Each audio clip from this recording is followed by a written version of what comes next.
Okay, let me start by saying, as part of TVO's continuing science coverage, tonight is the agenda's first Science Tuesday, where on the last Tuesday of each month, we bring you a timely scientific topic. Tonight, are we seeing the end of antibiotics? And joining us now on the debate, in Los Angeles, California, Dr. Brad Spellberg, infectious diseases specialist and author of Rising Plague.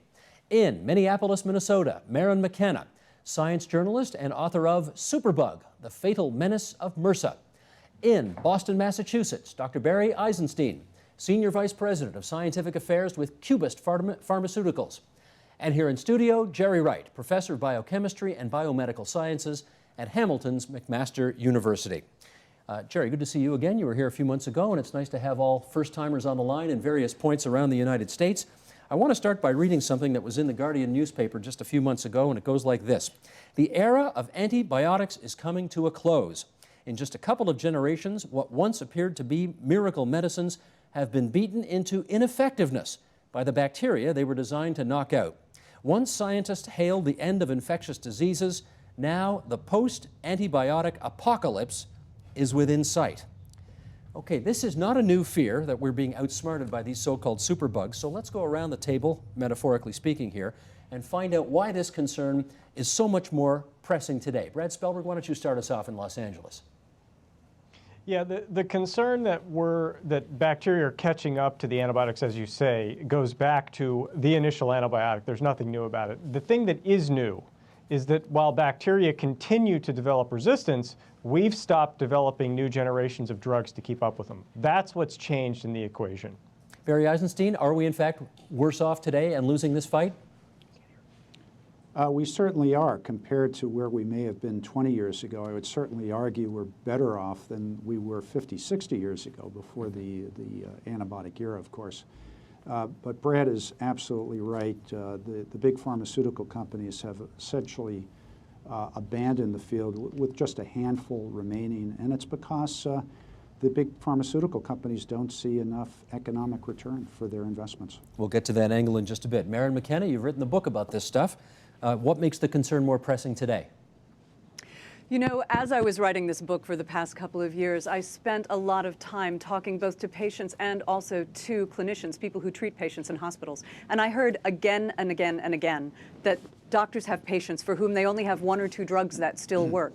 And every time they go to treat those patients, they have to calculate in a way that they never did before whether those drugs interact with other drugs or are toxic to their patients. Those are just not concerns that we used to have because we used to have more drugs. Jerry Wright, that's the American experience. Is there any reason to feel differently about it on this side of the border? Absolutely not. We're having exactly the same experiences they're having actually around the world. The world is really small. I mean, SARS showed that to us, especially here in Toronto, that we're completely connected. The way that antibiotic-resistant organisms move is with people, and people move all over the world. Within 24 hours, we're having the same problems here as they are around the globe. Maren, I want to come back to you because we've heard, I think we've certainly done stories on it on this program about MRSA. And I'm going to do my best shot here to say what MRSA stands for. Methicillin-resistant Staphylococcus aureus. Am I close? Pretty close. Pretty close. I'll take pretty close. We've seen it in hospitals running rampant. We know that people are dying of this kind of superbug infection. It's the main culprit. The infection rate, according to some reports we're seeing, is that this is now dropping. But there's a new kid in town called NDM1, New Delhi Metallobeta-lactamase. How concerned are you about that? You know, actually, I'm quite concerned.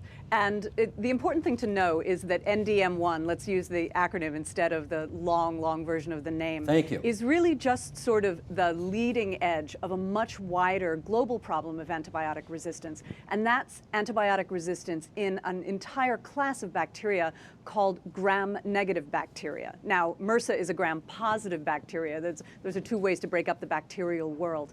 The important thing about that is that gram-negative bacteria are incredibly common. They have a very wide array of resistance factors in them, and we actually have even fewer drugs in the pipeline for them than we do for gram-positive such as MRSA. And as Dr. Wright just said, they move very rapidly around the world. I think I need Brad Spellberg to come in here and just give me a gram-negative, gram-positive. Give us the basic definition of what the difference of those two things is. Well, a gram stain is just a laboratory stain using a chemical dye, and gram-positive bacteria stain purple, gram-negative bacteria stain red. But the reason why they stain like that has to do with changes in the cell surface, so that gram-negatives have an extra barrier external to their cell wall that can make it difficult to get antibiotics inside the cells. Even more importantly than that, however, is really gram-negatives have much more complicated sets of genes than gram-positives. And so for antibiotic resistance, size does matter. Larger genomes enable larger numbers of resistance mechanisms. Gram-negatives really are becoming resistant to everything. We are already seeing gram-negatives of a variety of types: Acinetobacter, Pseudomonas, Klebsiella, and now NDM1 E. coli that can't be treated with any available antibiotics. And that is not the case for gram-positives at this point. So clearly the gram-negative is a more concerning, a much more threatening than the gram-positive. And let me go to Dr. Eisenstein in Boston about this. How do we currently treat gram-negative, the more serious gram-negative infections? The treatment is similar in that one needs to first ask, what is the patient's underlying infection? Is it a simple skin infection? Is it a deeper wound infection? Is it something in the lung? Is it something now in the bloodstream? Is it on the heart valve? And what I've described to you is an ascending array of increasing complexity. Very often surgery needs to be brought to bear as well for deep-seated abscesses, for a heart valve that needs to be replaced. In that sense, gram-positives, gram-negatives are essentially treated the same way, but Brad has made an excellent point that because of the extra layer around the gram-negative organism, they are much harder to come up with new agents to treat, and they're typically more difficult to get your arms around from a chemotherapeutic standpoint. Well, in fact, Jerry Wright, I've seen the word, this is a bit of an unusual usage of this word, but I've seen it used, bacteria learning their resistance to antibiotics. They adapt. They learn how to avoid being killed off by these things. How do they do that? Great question. They do this in a number of different ways. So a very simple way is they simply change their genome. Every time a cell divides, there's a chance that there will be a mutation in the genome.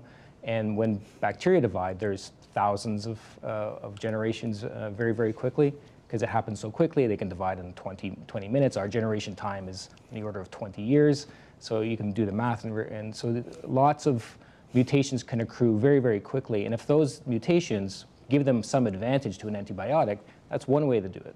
The other more concerning way, if you will, is that they swap DNA like crazy. So bacteria are constantly having sex with each other.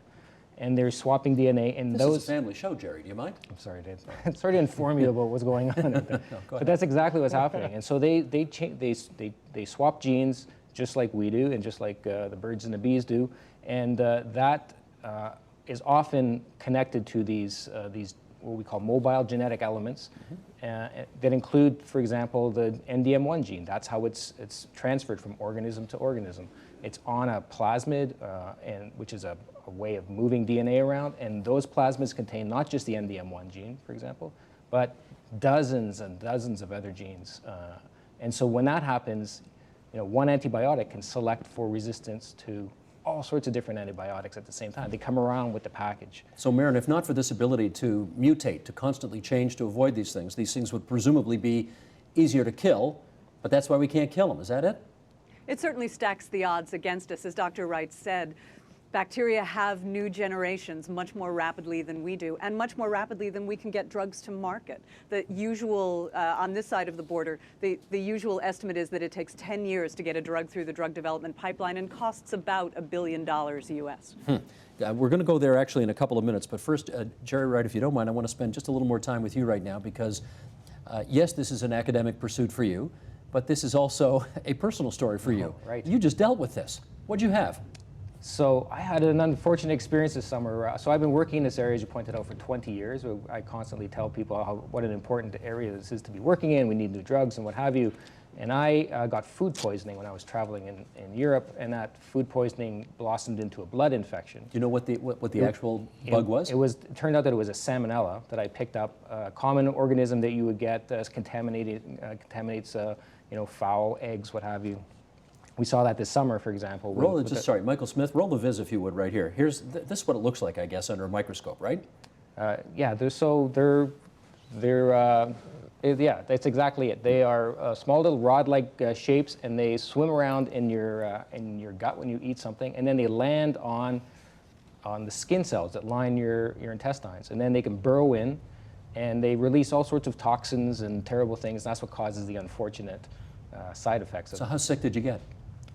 I got really sick, and the reason for it is that when I finally did present myself to my physician to get antibiotics to deal with this thing, the frontline antibiotic to treat this is ciprofloxacin, which we've heard about. Cipro, the big Cipro scare that happened with anthrax, for example. And that makes good sense because they didn't know a priori what organism it is. That's one of the challenges that folks like Brad have all the time. If a patient presents with symptoms, they don't present with a little sign that says, I have salmonella, and it's drug resistant. And that's what it turned out. In my case, it turned out to be drug resistant, ciprofloxacin resistant salmonella. So I got quite ill before that was actually determined. And I was knocked out of commission for almost a month from this. Oof. Barry Eisenstein, we hear this happening a lot, for example, in hospitals. You can pick up these superbugs in hospitals, but I guess we're seeing them elsewhere as well. Where else are people picking them up? Well, the NDM strain, of course, was picked up in India and then, to the point made earlier, brought by medical tourists, as they say, people going to India for cheaper operations and surgery, and then brought back, not in the hospital setting, but in airplanes. And there have now been cases in the United States. There have been cases in the United Kingdom and in Canada. And presumably these folks are capable of then transferring these bugs to others who live with them, who are presumably not in the hospital. And that's, of course, also the story with MRSA, the strains we heard about before. 10 years ago, these organisms were fairly much limited to the hospital. Now, a significant proportion of them are in the community, such that a few years ago when a survey of emergency rooms in the United States was taken to see what was bringing people from the community into the emergency room to take care of serious skin infections, it turned out that 70% of them were due to the MRSA. Now we call them community-associated MRSA. So these bad bugs are all over the place. They may breed in the hospital to begin with, but they're rapidly moving outside as well. Brad Spellberg, I'm freelancing a bit here, but the United States does have hundreds of thousands of troops all over the world, and at some point they come home. Do they bring these bugs home with them? Well, certainly they do, but they don't have to bring them home because they can get them overseas. Extreme drug-resistant Acinetobacter has been decimating U.S. soldiers in Iraq and Afghanistan. It's one of the more common causes of combat wound infections. And it isn't entirely clear where they're picking it up, whether they're picking it up in the medical system or actually in the field. There are studies that have suggested they come to rear echelon triage areas already colonized. So these bacteria are ubiquitous. There have been outbreaks of extreme drug-resistant Acinetobacter in Madagascar. I think the point is absolutely correct. This is a global problem. This is not just a United States problem. It's not just a Canadian problem. And just so we're clear, Maren McKenna, how different are the superbugs that, for example, we've been talking about overseas that may be brought back, or, as Brad just described, not necessarily, but experienced over there. How different are those superbugs from what hospital workers, doctors, nurses are accustomed to seeing in hospitals over here? I think we would make a mistake to blame other countries for importing drug resistance or to suggest that drug resistance was more severe somewhere else than it is in North America. The reality is we have extreme drug resistance, multi-drug resistance, really globally. We had it come from India to Sweden and from India to the United States in the case of NDM1, but we have profoundly drug-resistant Acinetobacter, MRSA, other gram-negatives, in the United States and in Canadian hospitals and out in the community as well. We're going to pick up on something Barry Eisenstein said right near the beginning of the program about what the U.S. pharmaceutical industry is doing about this. And we've got a graph here. I'm holding a graph in my hands. Have you got this, Michael, or do I need to show it to the camera here? You got it? Okay, let's bring this up now. This is approved antibacterials in the U.S. total number, and if you go back to 1983 to 87, you see the red bar is right up at the top of the chart, and as you go through the years, to the point where we're down now 2003 to 2007, that which is being approved is insignificant, is small, very small compared to what they were doing as long as 25, 30 years ago. Why then, Barry Eisenstein, are pharmaceutical companies, we know these infectious diseases are bigger than ever, they're tougher than ever. Why are the pharmaceutical companies not keeping up? There are really several reasons. One of them is that from a scientific feasibility standpoint, the low-hanging fruit, if you will, the natural products that Salman Waxman, Alexander Fleming, Howard Florey, et cetera, were able to pan through in the dirt, getting the organisms that make antibiotics. Those have been panned pretty carefully, and the easy ones to get have already been discovered. Being able to come up with new antibiotics based on the principles that you heard Brad Spelberg talk about earlier, with a thickened cell wall, the extra layers of gram-negatives, is technically very difficult to come up with new agents that are capable of penetrating that. We're trying, we're working hard. But then I think fundamentally there are two other big issues. One of them is there is an economic disincentive for big companies to go after antibiotics, because unlike drugs for the neurosciences, for oncology, for musculoskeletal disease, where people are taking the drugs for very long periods of time, for the most part, antibiotics are used for a week, maybe 2 weeks, in rare cases longer. And there's not that much return on the investment. The other part is, I'd say, the regulatory environment. Because of the way, at least in the United States, the regulatory organization works, the FDA, one has to demonstrate very striking efficacy and safety values of your new agent. The trouble is that because we're now trying to work on resistant organisms, it's next to impossible to set up an experiment that can be done that will satisfy the regulators that you are actually safe and efficient, because you have nothing to compare it with. You can't go back to old controlled experiments because that's in the prehistoric medical time, and it's unethical to do a placebo-controlled trial. So it becomes an issue of feasibility. All right, let's pick that apart a little bit. Brad Spelberg, yeah, please come on in. Yeah, let me expand. Barry's being very mild-mannered. The Food and Drug Administration in the United States is, in terms of antibiotic approvals, is in a quagmire. It doesn't even internally know what it thinks the standards for clinical trials for these drugs should look like. It is clear whatever those standards should be, they are much different than they used to be, and it is not at all clear that they're different in a way that protects the public. And so I think the FDA is full of very well-intentioned, extremely earnest people that really want to do the right thing. And because of some very bizarre statistical weirdness, there's a lot of confusion there. Companies don't know what trials should look like to get new antibiotics approved. And they know exactly how to do a trial to get the next cholesterol drug approved. So guess which one they're going to invest their R&D dollars into. Maren, do you agree that things are as chaotic and hectic as Brad Spelberg has made them sound? I think there's a really important point here, and Brad just touched on it, and that is that no one is saying that pharmaceutical companies are ceasing to make pharmaceuticals. They're making plenty of cancer drugs, plenty of cholesterol drugs, plenty of drugs that take care of the chronic lifestyle diseases that people will take for months or years, or even lifestyle drugs like Viagra, which people will take every day or every weekend until their hearts explode at any rate. The point is just that they're not making antibiotics, and that makes sense. If you think about it from a drug company's point of view, if you have something that's so costly, that takes so long to get to market, and yet someone only takes it for a couple of weeks, maybe a couple of months if they're very unlucky, then you have resistance appearing within a year or two, and generally accepted. Once in a particular geographical area, maybe 20% of the bugs are resistant, doctors cease to prescribe your drug. So if you looked at that, if you were a pharmaceutical company, why would you make that investment? Why not make a cancer drug instead? In which case, Jerry Wright, is there a way to, clearly the way it's been described, the economic incentive is just not there for the pharmaceutical companies to make these things. Is there a way to put incentives in place that make it more worth their while?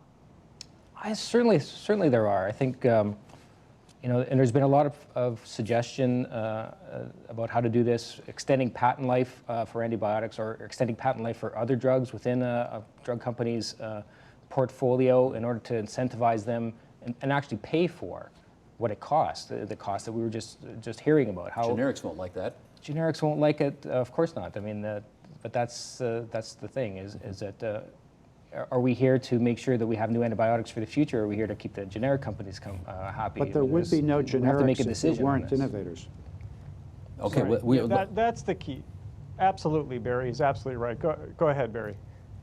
No, I was just going to say, you know, we're right to think about the cost of drugs, and generics are cheaper, but there will not be any generics if we don't have innovators in the antibiotic space. I appreciate that argument, but can you be incented? Unique. Do you think pharmaceuticals can be incented to Yes. create these kinds of drugs for which there is apparently, as you've described it, no economic rationale at the moment? Yes. How so? Well, I think that by doing the sorts of things that Dr. Wright was just talking about, a combination of push and pull incentives, Brad Spellberg's committee in the Infectious Disease Society of America has done a very good job in itemizing the sort of incentives. I've testified before Congress, as has Brad, describing some of the incentives. It's a combination of push incentives, which enable companies to get over the initial hurdles of the expense of doing some of the studies, and pull incentives. Dr. Wright was talking about extending patent life or marketing exclusivity, perhaps stockpiling or having the Army or the Department of Defense be willing to buy a certain amount of material, as they do with vaccines. And I think it's a combination of those sort of things that can make the difference. Brad Spellberg, I think you've also testified before Congress, and I wonder whether you can talk to us a bit about whether you feel regulations around drug approvals need to be eased, and if so, how might that affect things? Well, there's two issues at least here. One is that, you know, as Barry said, both Barry and I have testified before Congress, and I can tell you, working with the Infectious Diseases Society of America, which has really been leading this charge to educate Congress and the public, Congress is getting this. This has been a sea change in the last 6 months. The U.S. Congress, both the House and the Senate, and even signals from the White House, they're beginning to understand that we actually really do have a public health crisis here. And I actually think they are going to pass legislation, probably in the next Congress, that enacts incentives, a panel of incentives like Barry was describing. I think the issue here is not easing regulatory standards, it's clarifying them and making them logical and rational and balancing two equally concerning risks. The FDA does not want to approve an ineffective drug, and none of us want to see that happen. But also, the FDA has to ensure that there's a viable path forward for new drug approvals. And they have to, when they're setting standards, they have to balance the risk of approving an ineffective drug versus the risk of not approving any new drugs, and come up with the middle of the road rational, you know, mechanism to do that. Maren McKenna, how capable do you think they are of finding that middle way? You know, I think Dr. Spellberg's right that there really has been a sea change in Congress, that there's two pieces of legislation in our Congress right now that are being looked at very seriously. One about changing these incentives, another about changing the way that we misuse antibiotics in some settings, for instance, in agriculture. And both of those have been introduced before, but they've gotten further this year, this Congress, than they ever have before. So, you know, as an old journalist, I flinch a little bit when people talk about how we're going to give goodies to the pharmaceutical companies. But the reality is the market structure that we have is not working. We see that every day when people go out to take care of patients who have antibiotic-resistant infections, and there are no drugs for them to use. So Barry Eisenstein, let me follow up with you on one thing here. Your company, if I've got this right, produces one drug, Cubicin. It's an antibiotic of last resort. If that's the case, you do this one thing, how do you make a profit? The drug is used in the hospital to a great extent. About 50% is used in the outpatient department. The drug is priced significantly higher than the generics. Even with that, though, the actual cost to the patient and to the providers in the healthcare system for the drug, even this, quote, more expensive drug, is less than 5% than the entire cost of the hospitalization. More importantly, because patients are cured, there's lower mortality rates, there's lower morbidity rates, And the actual total cost of hospitalization in terms of getting patients out of the hospital in a healthy state can be significantly higher. I'd like to just go back to what was said earlier, that we actually have a market failure.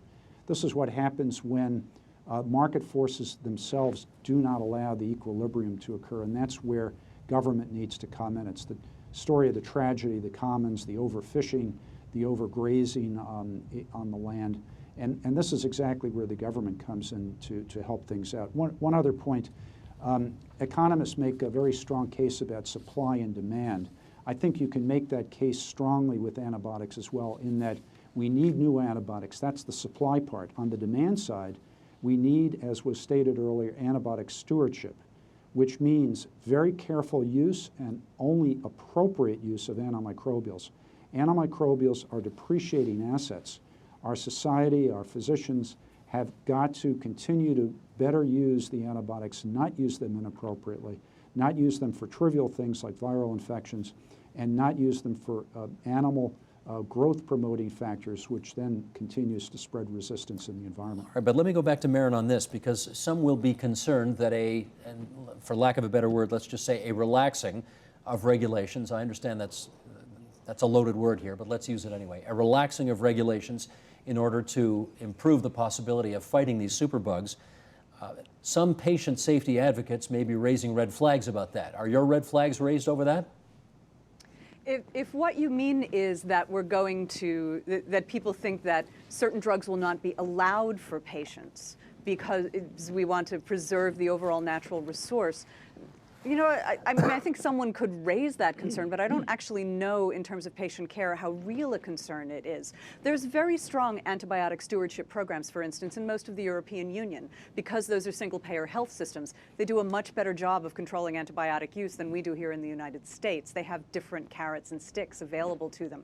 I don't think anyone's suggesting that patients in Europe who are infected with antibiotic-resistant organisms are dying because they're not allowed particular drugs. Nevertheless, there are stronger stewardship programs than we can manage here. Jerry Wright, do you have any advice for the Canadian government on what we ought to be doing here? Well, we have a similar single-payer program, as you know, and I think that's always a disincentive to the pharmaceutical industry. And most of the drug discovery happens in the United States. It doesn't happen in Canada.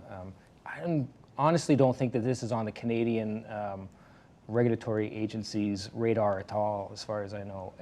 You know, we really march with the United States on this, and if things get approved by the FDA, then we have our own approval process here in Health Canada, but it really is a tiny little organization in comparison to what they do in the United States and the FDA. So we are really lagging behind. Certainly not leaders in this area at all, and I think that that's a shame. Okay, let's, Brad Spellberger, let me just open up the discussion a little bit here and talk about how, you know, I think at one point or another, probably all of us have gone to the doctor with a cough in our chest, and we just say, just, you know, give me some of those little white things, that'll help things. Give me some of those little white things that look like Tic Tacs, antibiotics, and that'll make things go away. Do you think the medical community is overprescribing these things, and that's part of the problem? Oh, sure. Yeah, absolutely. But, you know, the facts are facts. You know, if you go back to the 1940s, there were physicians begging physicians to stop overprescribing penicillin. This is not a new conversation. It's easy to say, oh, those bad physicians are just overprescribing antibiotics, and if we just stop that, this problem will go away. But that's just not true. First of all, we're going to have resistance anytime we use an antibiotic, even if it's for appropriate use. Even appropriate use drives resistance. Second of all, it's not so easy to stop misuse of antibiotics. We should try to do better. But the key is to go back to something that Barry Eisenstein said. We need to think of antibiotics as a precious, limited resource. And that means that just like fisheries, forestry, and energy, we have to simultaneously conserve what we have and restore the resource. If all we do is conserve, we're going to inevitably exhaust the resource. It has to be restored as well. And by far the best way that we can conserve the antibiotics we have is to create new technologies that take the fear. What drives antibiotic misuse is fear. It's physician fear that, yes, this looks like a virus, but, you know, 5% of these cases may actually be bacterial, and I can't tell the difference when I'm looking at my patient. So if we had tests, diagnostic tests, rapid point of care, that told me this is definitely a virus and not a bacteria, by far that's the most effective way we're going to prevent misuse and overuse of antibiotics. Well, let me flip that over to Barry Eisenstein. You know, there have been public education campaigns undertaken by, the medical community and many others, specifically not to get people to demand or the overprescription of these things, or to get patients to not demand them when they go see their doctors. How well have those campaigns worked in your view? I think they're very well thought out. The Centers for Disease Control has got the Get Smart program. These are broadcast through many physicians' offices. I have 3 young grandchildren that go to pediatricians. The pediatricians who may have been among the greatest users of routine oral antimicrobials, I think in many cases, at least the ones that I've been working with, seem to really have gotten a hold of things in a very smart way. But I think Brad is also right. The faster we can figure out ways to get better diagnostics to rule out the fear of the potential danger of an infection, the better off we are. And the reason we need that is that in the occasional case where one does have a severe bacterial infection, say a bloodstream infection, it's been shown that every hour that one waits for a severe infection, the risk of mortality goes up. So the physician is dealing with what looks like a fairly easy proposition. I'm going to risk overusing the antibiotic, even some side effects, to protect against that fairly low level chance. And I think the diagnostics would be extraordinarily valuable here. Gotcha. Jerry Wright, a follow-up? Yeah, I think this idea of diagnostics, rapid point-of-care diagnostics, is absolutely right on the money. And if you look at my experience this summer as a great example of this, I mean, it took the tests that they used to figure out that I was infected with a salmonella organism in my bloodstream were the same tests that Pasteur would have used 150 years ago. Right. This is the 21st century. We have the technology to do this. We can sequence genomes for $1,000. We can definitely do this, right? So why aren't we? It's a matter of cost, and it's a matter of all these tests have to be approved. Obviously, they have to go through trials themselves, and we have to win over the infectious disease specialists. They have to be sure that by using this test, it's going to work. A test that works only 80% of the time is no good.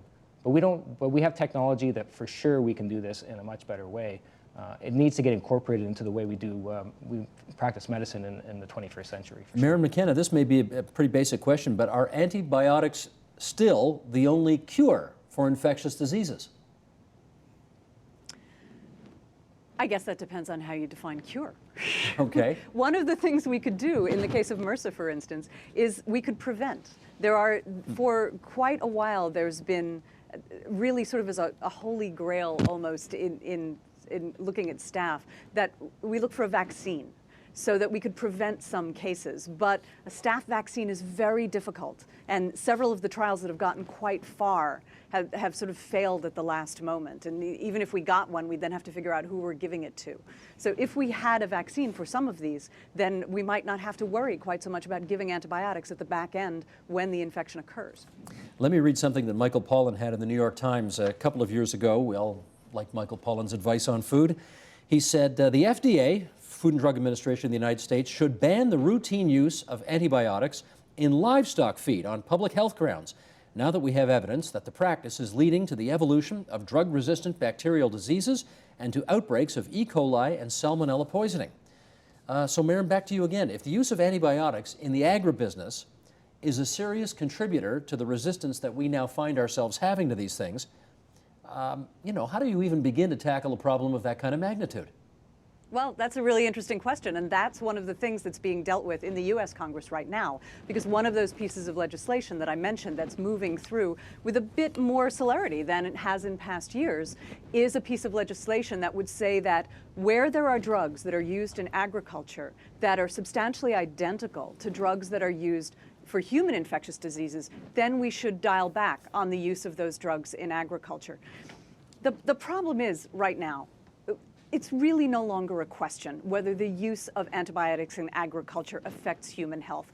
in a scientific manner, that's really settled. It's a question of economics, and it's a question of political influence. It's a question of the structure of societies in agricultural states in the United States and in other societies as well.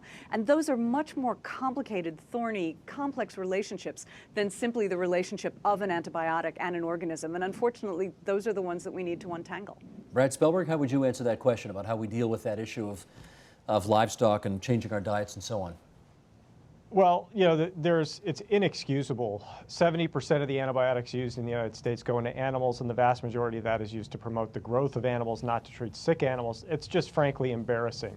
That issue has been, people have attempted to address it since the 1970s. Stan Falco, a Lasker Award winner in the 1970s, was trying to bring this issue before Congress. There is, as Marion is mentioning, the Preservation of Antibiotics for Medical Treatment Act, or PAMTA, sponsored by Chairwoman Slaughter from New York. That bill should be passed. The Infectious Disease Society of America has tried to work with them to help that process along. There is a very powerful lobby, agri-lobby, which of course is against passage of that legislation. But you know, at some point this just becomes untenable. We either want to have effective antibiotics to treat people when they get deathly sick, or we don't. And if we do, then you have to pass it. I mean, that's the end of that's the end of the story. Barry Eisenstein, I got about a minute left here, and let me put this to you. What happens when we're left with nothing that works? We go back to the pre-antibiotic era. I want to answer that question too. Okay. Since I've done that. I've been in that situation. But Barry, go ahead. Barry, let me give you 30 seconds, and then we'll give Brad 30 seconds. Pre-antibiotic era, 100% of patients who had bacterial endocarditis died. 82% of patients who had Staph aureus in their bloodstream died. My wife lost what may have been an aunt of hers who died in childhood because of pneumonia. That's what we get back to. Brad Spellberg? You know, I've been in that situation. I have treated patients that were resistant to every single FDA-approved antibiotic. And what you do is you throw the kitchen sink at them, and it's basically sheer desperation, and you know that none of it's going to work, and you really have set medicine back 75 years, and you sit there and try to explain to the family how it could possibly be in the year 2010 that their relative has an infection that I simply can't treat. And that's not a situation physicians should be put into. So, Jerry Wright, we got to figure this out. It's absolutely the number one thing that we should be doing in this field, in the infectious disease field. Antibiotic resistance is the big problem. And as they said before, it takes at least 10 years for, even if we solved the problem today, we had a handful of antibiotics, we wouldn't see them in the hospitals for 10 years, right? I know more after this discussion, and I am more afraid as well. I don't know if that's what you guys wanted, but that's what's happened. Can I thank everybody for appearing on the program? Dr. Brad Spellberg, author of Rising Plague out of Los Angeles. Marion McKenna, author of Superbug out of Minneapolis, Minnesota. Dr. Barry Eisenstein, Cubist Pharmaceuticals out of our studio in Boston. Thanks to you three on the line, and to Jerry Wright from McMaster University in Hamilton. Appreciate your participation today, everybody. Thank you.